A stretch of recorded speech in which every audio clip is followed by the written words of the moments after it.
G'day everyone. So this is something that Mates Matter NZ is trying just a little bit differently. Hey, we're looking at possibly doing a few podcasts and getting out there and getting to know people around the Waikato a little bit more. So you'll be seeing us out and about and hopefully coming along and you guys can share some stories with us. But what I really want to do today is do a little bit more of an introduction around Mates Matter NZ, around my journey of where I came from to where I am now, and then the birth of Mates and where we are now, and I guess what we're looking for into the future. So hopefully over the next 20 minutes or so, this will give you a good insight as to why Mates are here, what we do, and obviously getting more out into the Waikato and hopefully building life-supporting communities and building a real good well-being within the region itself. So my journey. So I am the youngest of three boys, born and bred here in Kirikiriroa, Hamilton. All of us extremely passionate about sport. So I don't know how my parents did it, but they were running around after us every weekend, summer, winter, football, cricket, whatever took our fancy. And I guess those early days built in the values that I live by today. And I have so much to thank my parents for, and my two older brothers as well. I guess they taught me resilience from an early age. I then finished schooling, ended up Boys High, finished there, and in 1990s ended up going over to Scotland on a gap year. That year turned into 8, and it was a fantastic time. And I was also lucky enough to head to South Africa and play some professional cricket. I then thought, jeepers, I better come back to New Zealand, grow up and do all the adult things that we're probably meant to do, whatever that means. But came home, and by the age of 30, I thought I had it made. I had a house. I had a business. And things seemed to be going great. I didn't have a care in the world, to be fair, and honestly thought I had it made. Then the global financial crisis hit. A relationship I was in broke down and my dog died. There was just a whole bunch of stuff that seemed to happen at a very similar time that compounded my feelings and how I was going. I didn't see it in myself, but my parents did. I started to become withdrawn. I was passionate about cricket. I started not enjoying the game at all. I would lock myself away, turn to alcohol and food as a way to numb the pain that I was going through. But like I say, I didn't see it in myself. My family did, and I'm so grateful for them. They took me along to the doctors who within 15 minutes had diagnosed me with depression. After that diagnosis, I walked out to my car and I was in tears. I sat in that car with my bag of Prozac and thought that I was half the man that I was when I walked into that general practitioner's office. I know now that I shouldn't have felt like that, but that's the way that society had taught me, especially being a bloke. I thought that I'd failed myself and not being able to fix myself. I thought that illness that I had was going to define who I was, but it doesn't. It certainly doesn't. I can say hand on heart now that my mental illness does not define who I am, but that's what I felt. So I started taking the pills, as you do. But there were the side effects of putting weight on, and just other stuff started happening as well. And I got to a point where I didn't want to carry on. March 13th, 2010 was that date. That was the date that I was going to be one of the statistics, one of those statistics that we hear about all too often, how we lose 60 men to suicide every 60 minutes globally. I was going to be that one of them. Luckily, I was saved. Don't know to this day why I left my front door open, but I did. And my brother came in and we had a conversation. And it was an "Are you okay?" conversation. And there were tears, there were conversations, there was a lot of silence. And what I should be saying as well about this day is that it was my mum's 60th birthday. And I hope she doesn't mind me saying that, because that's pretty much just told everybody how old she is. But I thought that with myself not being here anymore, that was going to be the best birthday present that I could give her. Luckily, like I say, I was saved. And from that day on, I look back now and say, hey, that was my turning point, and it certainly was. And it was the point where I said that, hey, I've got to save myself, but if I can help one other person on this journey along the way, then I have done something. So I ended up going to counselling, and that really helped. That gave me back my goal setting, that put structure back into my life. The structure is sort of around eating healthily and getting up, making my bed, brushing my teeth, going to work, just having it. Sounds so easy now, but back then I struggled. I then decided that I needed to do more, and this was around when John Kerwin came out about his anxieties. And I'm so grateful for him to have done that. I have never played rugby. I'm hand on heart too soft to do that. I'm a footballer and cricketer at heart, but growing up in the 80s, everybody knew who JK was. And then for him to come out around anxiety and saying that he'd suffered and what had helped him, I thought, bugger it. If physical activity can help one of the All Black greats, then why, surely I got to give it a nudge. So I did. I bought a pair of shoes and went for a run. That run lasted probably about 50 metres and I just about keeled over. But I got an endorphin hit and I started to feel good. So those runs started going from 50 metres to 100 metres to 5 lampposts to 1K to 5Ks to 10Ks. And then I thought, heck, I've come this far. What can I do next? And it ended up being Ironman. I saw a video of Ironman and went, that's what I want to do.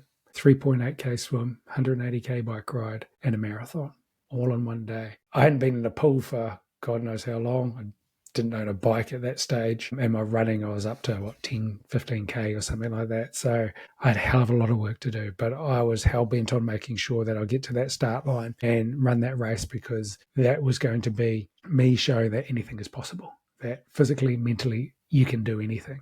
So, year of training. And as I started training, it was unbelievable the response that I was getting for it. I was raising money for the Mental Health Foundation at the time, and people were getting on board and sending me messages pretty much just saying, hey, I hear you, I've been there, thank you for opening up, thanks for paving the way for others to do the same. And I was like, geez, I didn't know how many people had been in the same situation that I was until that point in time. And it was scary, to be honest, to hear the stories of those around me, and to hear that my story is no different to so many others.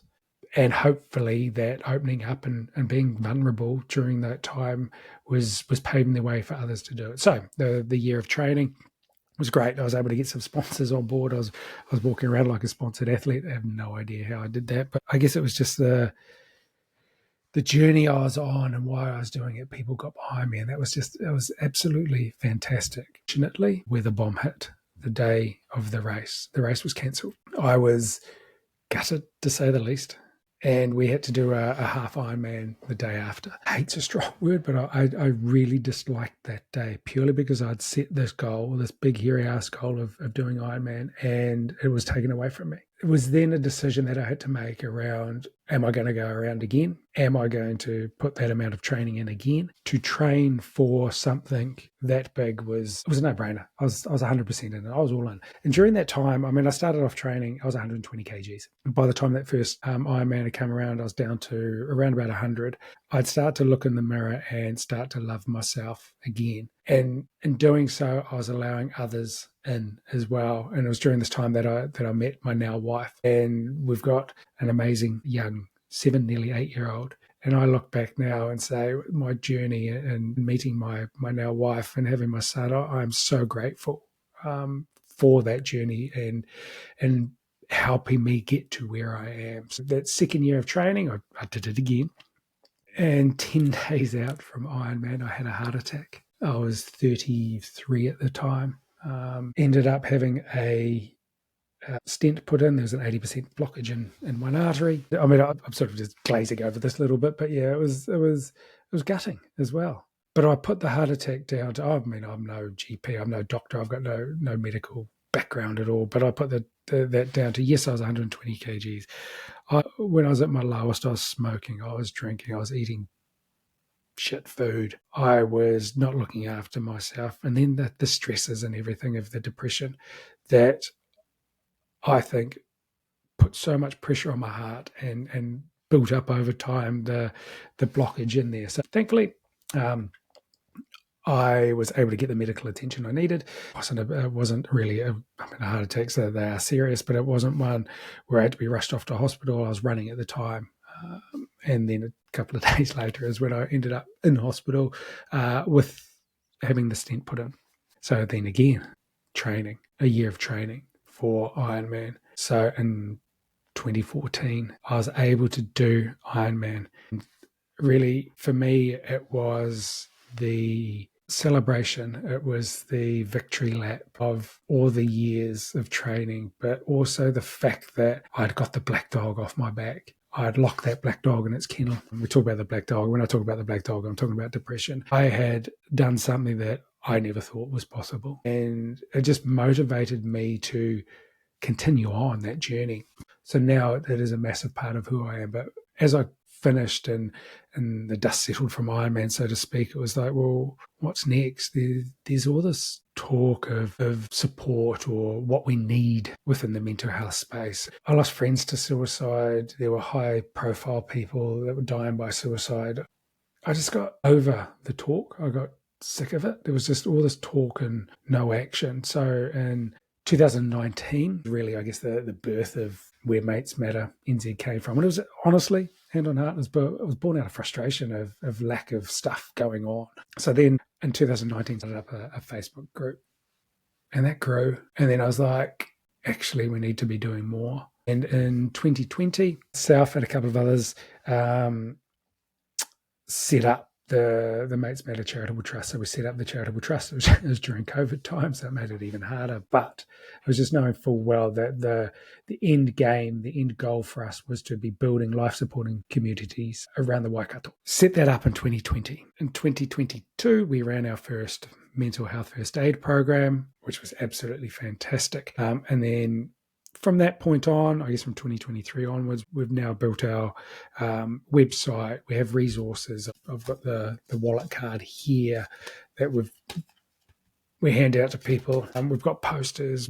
We're wanting also to create moments for people to connect. Our vision for Mates Matter is life-affirming communities that bring people together. So it's that connection, because we know full well that connection is a massive part of well-being. If we lose that connection with others, that isolation piece, it can put us into dark spaces. We're dedicated, Mates Matter NZ is dedicated to providing these resources and organising activities, whatever it might be, that raise awareness of mental health in the Waikato. So it's really what we've built is around our values of araha, manaakitanga, integrity. So it's really the stuff that I keep saying, it's about community, it's about connection. So what we do, the resources, the program, so the mental health first aid Aotearoa program, 2-day program. This helps people identify, understand, and be able to begin conversations with those that are having mental health crises.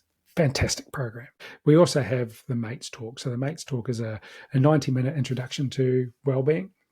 Mental health conversation, sorry. And it's really based around the Are You OK and Movember model of ALEC. So asking, listening, encouraging action and checking, and I'll talk a bit more about that later. And the last thing that we're really excited about, and this is what we want to get more into, and this is, I guess, the podcast type thing. And before we get into anything, I guess anything more, it's the Mates Matter NZ.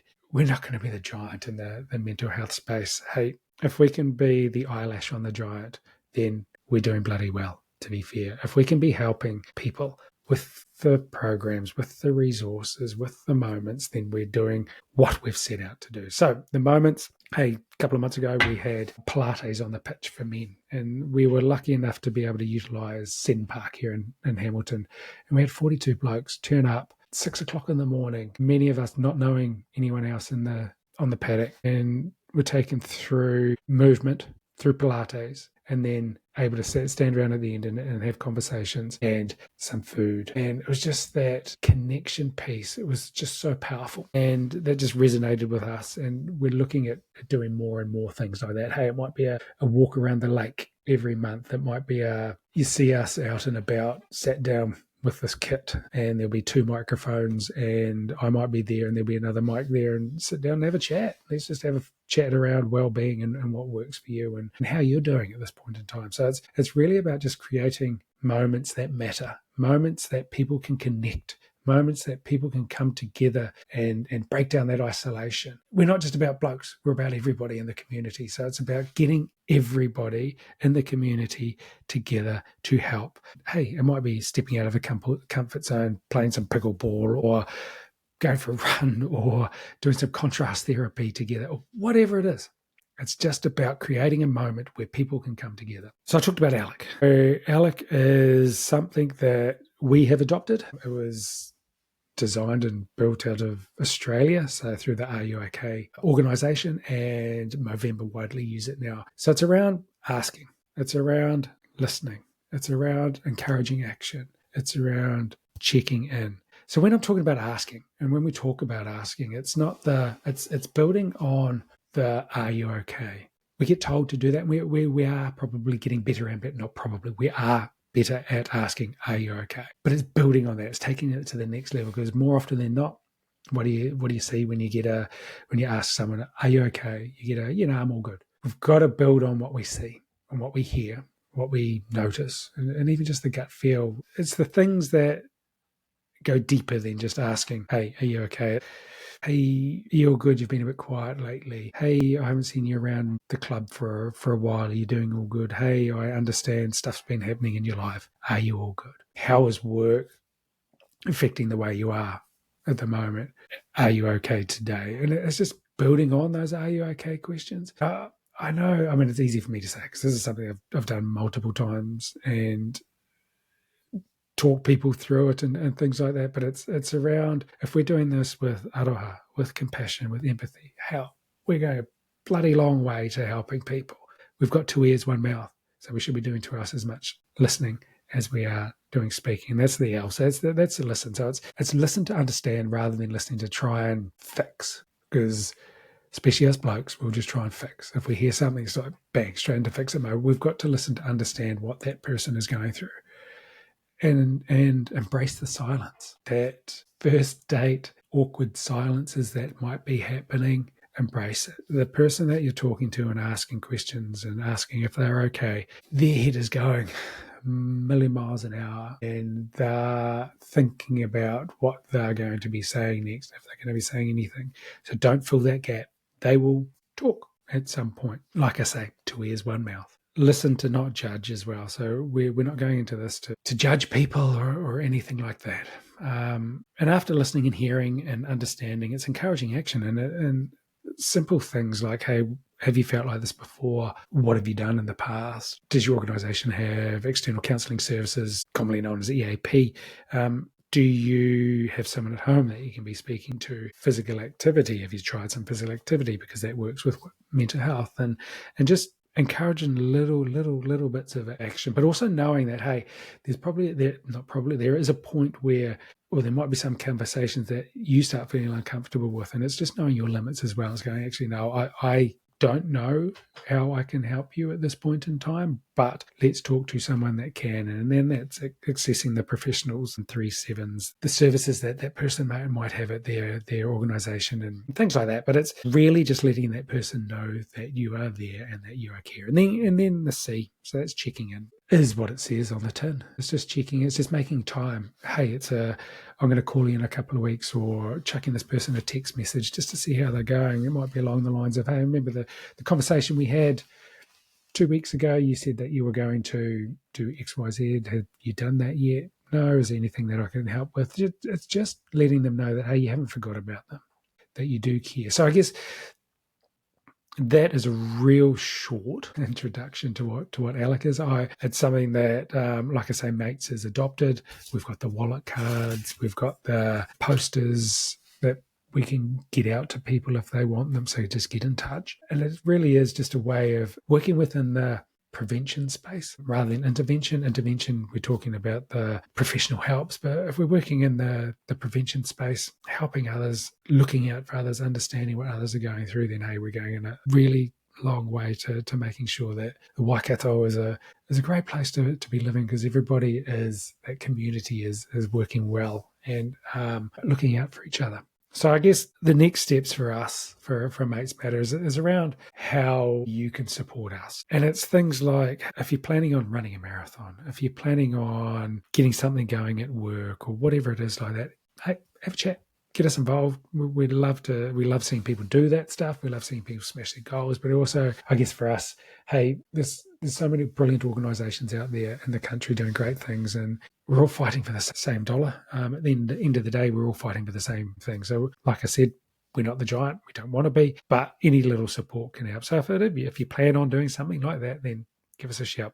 Invite us to have conversations. Invite us into the organisations to have a chat about, hey, who mates are, what we do, lunch and learns, or even get us in to do a mates talk with the teams around. So you start building those connections within the organisation. Connect with us over social media. Hey, we've got Instagram, we've got Facebook, we've got LinkedIn, we've got TikTok. Get in, tag us, share anything that you see that we post, because it might not be you that's needing the help, but someone else might see something and go, actually, cool, that's awesome. I can tuck that away and use it at a later date and things like that. So it's just around sharing. And I guess one last thing, I can guarantee that people listening, watching this would have heard Alec and me talking about Alec, and your mind would have gone to someone and gone, actually, I possibly should be reaching out. So by supporting us is, honestly, if there's anything you can be doing, it's pick up that phone and connect with someone that you haven't spoken to for the last month, 2 months, 3 months, whatever it is.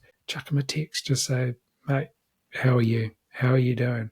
Haven't seen you around. Haven't heard from you. Something like that, just letting know someone you care is going to in so many ways. So that's it from me. That was a brief introduction. It's the first time using this equipment. Let me know what you think. I guess that the next steps for us is, hey, if there's someone in the Waikato doing awesome things within the wellbeing space, let us know.